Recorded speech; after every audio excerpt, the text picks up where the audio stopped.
Welcome to Reporter's Notebook, where we talk to the Washington Examiner's top journalists about the stories breaking on their beats. I'm Jim Antle. I'm joined today by White House reporter Naomi. Naomi, the State of the Union is coming up. It's a big chance for President Biden to present what he's going to do for the second half of his term, maybe get ready to launch a bid for another term. What are some of the things that we might be expecting to hear? So this is Biden's third address to a joint session of Congress. So obviously this is the second State of the Union. White House Press Secretary Karine Jean-Pierre sort of says it's going to be sort of three main points. One, sort of what he achieved over the past 2 years. I think we're going to hear a lot about the Inflation Reduction Act and sort of the other bipartisan things that they were able to achieve, whether it be for gun reform or like infrastructure, things like that. The second thing is going to be the economy. We're going to probably hear them brag about sort of key sort of positive economic indicators that we've seen develop at least over the past 6 months. They're probably going to forget, you know, when things were a little bit more gloomier. Yeah, exactly. And then the third thing is that they're going to concentrate on this idea of optimism, which is something that the president likes to say, particularly sort of when he sort of speaks about bipartisanship and things like that.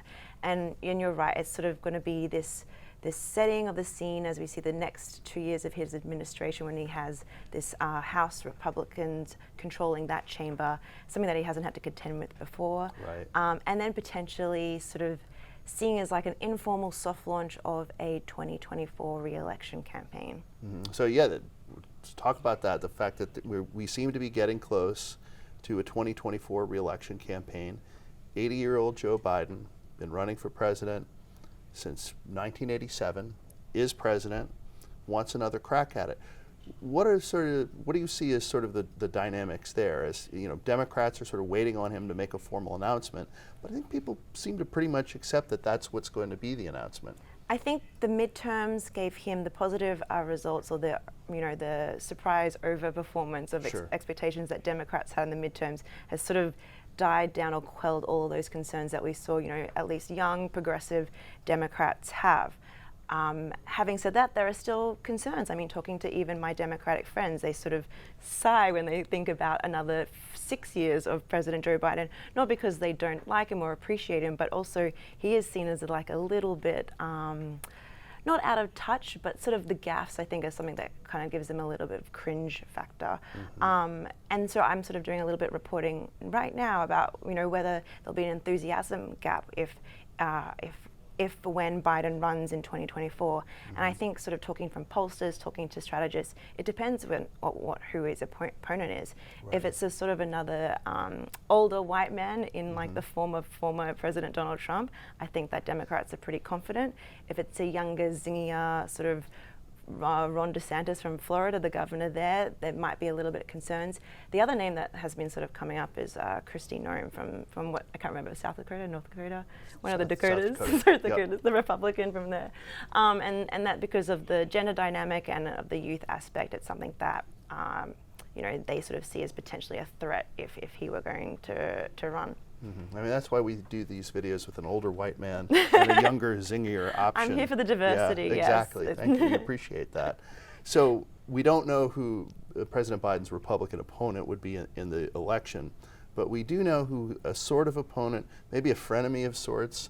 House Speaker Kevin McCarthy is somebody that Biden is obviously going to clash with, but they seem to also be starting to play a little bit nice with him too. See if they can bring him in a little bit. I mean, they've met. Talk a little bit about that dynamic. I think the White House and Kevin McCarthy's office are playing both sides of, they like sort of taking that sort of a little dig at their opponent, but then sort of also saying that they can work together. Speaking to Kevin McCarthy's folks, they sort of say, it's not a brand new relationship. They didn't, talk and discuss when the president was the vice president. But as you sort of said, they had their first meeting at the White House in their new respective roles this week.